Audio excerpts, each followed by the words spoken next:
ರಾಜ್ಯ ಸರ್ಕಾರದ ಕನ್ನಡ ಕಡ್ಡಾಯ ಆದೇಶದ ಪ್ರತಿಯನ್ನು ಹರಿದು ಹಾಕಿದ ಎಂಇಎಸ್ ಕಾರ್ಯಕರ್ತರ ನಡೆಗೆ ವಿರೋಧ ವ್ಯಕ್ತವಾಗಿದ್ದು, ಈ ಸಂಘಟನೆಯನ್ನು ಖಂಡಿಸಿ ಕರ್ನಾಟಕ ರಕ್ಷಣಾ ವೇದಿಕೆಯ ಕಾರ್ಯಕರ್ತರು ಸೋಮವಾರದಂದು ಭಾರಿ ಪ್ರತಿಭಟನೆ ನಡೆಸಿದ್ರು.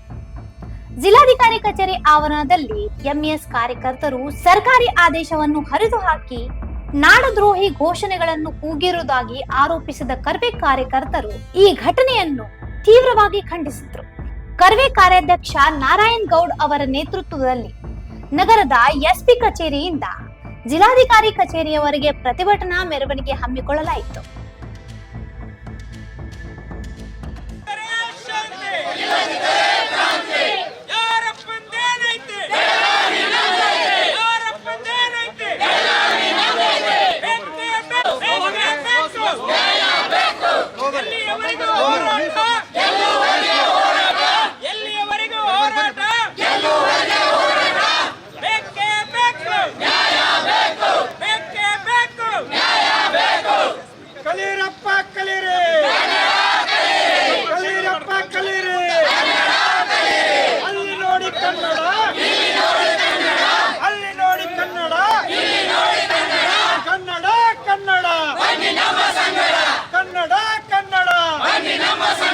ಕರ್ನಾಟಕ ರಕ್ಷಣಾ ವೇದಿಕೆಗೆ, ಕರ್ನಾಟಕ ರಕ್ಷಣಾ ವೇದಿಕೆ ಹೋರಾಟಕ್ಕೆ ಬರಲಿ ಎಲ್ಲಿವರೆಗೆ ಹೋರಾಟ. ಎಂಇಎಸ್ ಕಾರ್ಯಕರ್ತರ ವಿರುದ್ಧ ಕಠಿಣ ಕಾನೂನು ಕ್ರಮ ಕೈಗೊಳ್ಳುವಂತೆ ಪ್ರತಿಭಟನಾಕಾರರು ಆಗ್ರಹಿಸಿದ್ರು. ಪ್ರತಿಭಟನೆ ವೇಳೆ ಸಂಗೊಳ್ಳಿ ರಾಯಣ್ಣ ವೃತ್ತದಲ್ಲಿ ಘೋಷಣೆಗಳನ್ನು ಕೂಗಿದ ಕರ್ವೆ ಕಾರ್ಯಕರ್ತರು ಎಂಇಎಸ್ ಹಾಗೂ ಶಿವಸೇನೆ ಸಂಘಟನೆಗಳನ್ನು ನಿಷೇಧಿಸಬೇಕೆಂದು ಒತ್ತಾಯಿಸಿದರು. ಈ ವೇಳೆ ಪೊಲೀಸರು ಪ್ರತಿಭಟನಾಕಾರರನ್ನು ತಡೆದು ಪರಿಸ್ಥಿತಿಯನ್ನು ನಿಯಂತ್ರಿಸಿದ್ರು.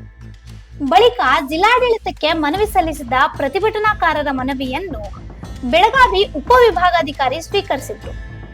ಜಿಲ್ಲಾಧಿಕಾರಿ ಕಚೇರಿ ಆವರಣದಲ್ಲೇ ಸರ್ಕಾರದ ಆದೇಶದ ಪ್ರತಿಯನ್ನು ಹರಿದು ಹಾಕಿರುವುದು ಕನ್ನಡಿಗರಿಗೆ ಮಾಡಿದ ಅವಮಾನವಾಗಿದೆ ಎಂದು ಕರ್ವೆ ಮುಖಂಡರು ಆಕ್ರೋಶ ವ್ಯಕ್ತಪಡಿಸಿದ್ರು. ಎಂಇಎಸ್ ಕಾರ್ಯಕರ್ತರ ವಿರುದ್ಧ ತಕ್ಷಣವೇ ಪ್ರಕರಣ ದಾಖಲಿಸಿ ಕಠಿಣ ಕ್ರಮ ಕೈಗೊಳ್ಳಬೇಕು ಎಂದು ಪ್ರತಿಭಟನಾಕಾರರು ಆಗ್ರಹಿಸಿದ್ರು. ಸರ್ಕಾರ ಹೊರಡಿಸಿರುವಂತಹ ಕನ್ನಡ ಕಡ್ಡಾಯ ಆದೇಶ ಪ್ರತಿಯನ್ನ ಪೊಲೀಸ್ ಅಧಿಕಾರಿಗಳ ಸಮ್ಮುಖದಲ್ಲೇ, ಜಿಲ್ಲಾಧಿಕಾರಿಗಳ ಸಮ್ಮುಖದಲ್ಲೇ ಜಿಲ್ಲಾಧಿಕಾರಿ ಕಚೇರಿ ಒಳಗಡೆ ಅದನ್ನ ಹರಿದು ಹಾಕುದ್ರ ಮುಖಾಂತರ ಪುಂಡಾಟಿಕೆಯನ್ನ ಮೆರಿತಾ ಇದ್ದಾರೆ. ಇದನ್ನ ಯಾವುದೇ ಕಾರಣಕ್ಕೂ ನಾವು ಸಹಿಸುವುದಿಲ್ಲ. ನಾವು ಕೂಡ ಇವತ್ತು ಅವ್ರ ವಿರೋಧವಾಗಿ ಒಂದು ಸ್ವಾಭಿಮಾನ ರ್ಯಾಲಿಯನ್ನ ಮಾಡ್ತಾ ಇದೀವಿ. ಆದ್ರೆ ಸರ್ಕಾರ ಪೊಲೀಸ್ ಅಧಿಕಾರಿಗಳನ್ನ ಮುಂದಿಟ್ಟು ನಮ್ಮ ಹೋರಾಟವನ್ನ ಹತ್ತಿಕ್ಕುವಂಥದ್ದು, ನಮ್ಮ ಹೋರಾಟವನ್ನ ತಡೆಯುವಂತ ಕೆಲಸ ಮಾಡ್ತಾ ಇದೆ. ಅದಕ್ಕೆ ನಾವ್ಯಾರು ಕೂಡ ಕುಗ್ಗುವುದಿಲ್ಲ. ಈ ಒಂದು ಹೋರಾಟ ರಾಜ್ಯಕ್ಕೆ ದೊಡ್ಡ ಮಟ್ಟದ ಕ್ರಾಂತಿಯ ಕಿಚ್ಚನ್ನ ಹಚ್ತದ. ಅದಕ್ಕೆ ಇವತ್ತು ನಾವು ಒಂದು ಮಾನ್ಯ ಜಿಲ್ಲಾಧಿಕಾರಿಗಳ ಮುಖಾಂತರ ಗೃಹ ಸಚಿವರಿಗೆ ಒಂದು ಮನವಿಯನ್ನ ಕೊಡ್ತಾ ಇದ್ದೀವಿ. ಏನು ಪದೇ ಪದೇ ಖ್ಯಾತಿಯನ್ನ ಮಾಡ್ತಾ ಇರುವಂತ ಮಹಾರಾಷ್ಟ್ರ ಏಕೀಕರಣ ಸಮಿತಿ ಮತ್ತು ಶಿವಸೇನೆಯ ಗುಂಡಾಗಳನ್ನ, ಆ ಸಂಘಟನೆಯನ್ನ ರಾಜ್ಯದಿಂದ ನಿಷೇಧ ಮಾಡಬೇಕು, ಮತ್ತೆ ಅವ್ರ ಮೇಲೆ ಗುಂಡಾ ಕಾಯ್ದೆ ಅಡಿ ಗಡಿಪಾರ್ ಮಾಡಬೇಕು ಅಂತ ಹೇಳಿ ಒತ್ತಾಯ ಮಾಡ್ತಾ ಇದ್ದೀವಿ. ಜೊತೆಗೆ ಇವತ್ತು ಹರಿದಾಕಿರುವಂತ ಈ ಕನ್ನಡ ಕಡ್ಡಾಯದ ಆದೇಶ ಪ್ರತಿಯನ್ನ ಯಾರು ಮಾಡಿದ್ದಾರೆ ಅಂತ ಕಿಡಿಗೇಡಿಗಳನ್ನ ತಕ್ಷಣವೇ ಪೊಲೀಸ್ ಇಲಾಖೆ ಅಧಿಕಾರಿಗಳು ಅವ್ರನ್ನ ಬಂಧಿಸಿ ಜೈಲ್ಗಟ್ಟುವಂತ ಕೆಲಸ ಮಾಡಬೇಕು. ಮತ್ತೆ ಇವತ್ತು ಏನು ಈ ಒಂದು ಉದ್ದಟತನವನ್ನ ಮೆರೆದಿದ್ದಾರೆ, ಈ ಎಂಇಎಸ್ ಎಲ್ಲರನ್ನು ಮೇಲೂ ಕೂಡ ಪ್ರಕರಣವನ್ನ ದಾಖಲಿಸಿ ಜೈಲ್ಗಟ್ಟುವಂತ ಕೆಲಸ ಮಾಡಬೇಕು. ನಾನು ಎಂಇಎಸ್ ಮುಖಂಡರಿಗೆ ಹೇಳ್ತಾ ಇದ್ದೀನಿ, ಮೊನ್ನೆನೆ ನೀವು ಮಹಾರಾಷ್ಟ್ರದ ನೀವು ಎಲ್ಲಿ ಸೇರ್ಬೇಕಂತ ಹೋಗ್ತಾ ಇದ್ರಿ, ಅಲ್ಲಿ ಮಹಾರಾಷ್ಟ್ರ ರಾಜ್ಯದ ಅಧಿಕಾರಿಗಳೇ, ಅಲ್ಲಿಯ ಸರ್ಕಾರ ನಿಮ್ಮನ್ನ ಮುಖಕ್ಕೆ ಮಂಗಳಾರತಿ ಮಾಡಿ ವಾಪಸ್ ಕಳಿಸುವಂತ ಕೆಲಸ ಮಾಡಿದೆ. ಆದ್ರೂ ನಿಮಗೆ ನಾಚಿಕೆ ಬರ್ತಾ ಇಲ್ಲ.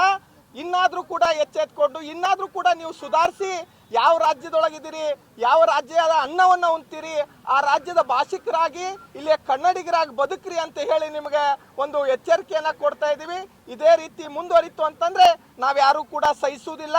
ಪೊಲೀಸ್ ಇಲಾಖೆ, ರಾಜ್ಯ ಸರ್ಕಾರ ಎಷ್ಟು ನಮ್ಮ ಹೋರಾಟವನ್ನ ಹತ್ತಿಕ್ತಾ ಇದ್ರಿ, ಅಷ್ಟು ನಮ್ಮ ಕಾರ್ಯಕರ್ತರು ಉಲ್ಬಣಗೊಳ್ತಾ ಇದ್ದಾರೆ. ನಮ್ಮ ಕಾರ್ಯಕರ್ತರಿಗೆ ಇನ್ನೂ ಕೂಡ ಹೆಚ್ಚಿನ ಶಕ್ತಿ ಬರ್ತಾ ಇದೆ. ದಯವಿಟ್ಟು ಅದನ್ನ ಮಾಡಕ್ ಹೋಗ್ಬೇಡ್ರಿ. ಯಾಕಂದ್ರೆ ಮುಂದೆ ಆಗುವಂತ ಅನಾಹುತಕ್ಕೆ ನೇರವಾಗಿ ರಾಜ್ಯ ಸರ್ಕಾರ ಹೊಣೆ ಆಗ್ಬೇಕಾಗತ್ತೆ. ನಮ್ಮ ಹೋರಾಟವನ್ನ ದಯವಿಟ್ಟು ನಿಲ್ಲಿಸಬೇಡ್ರಿ. ನಾವು ಇಲ್ಲಿಂದ ಜಿಲ್ಲಾಧಿಕಾರಿಗಳಿಗೆ ಹೋಗಿ ಗೃಹ ಸಚಿವರಿಗೊಂದು ಮನವಿ ಪತ್ರವನ್ನ ಕೊಡ್ತಾ ಇದೀವಿ. ಇನ್ನೂ ಅಪ್ಡೇಟ್ಗಳಿಗಾಗಿ ಫಾಲೋ ಮಾಡಿ ವಾಯ್ಸ್ ಆಫ್ ಎನೋಗ್ರಾಮ್ಗೆ.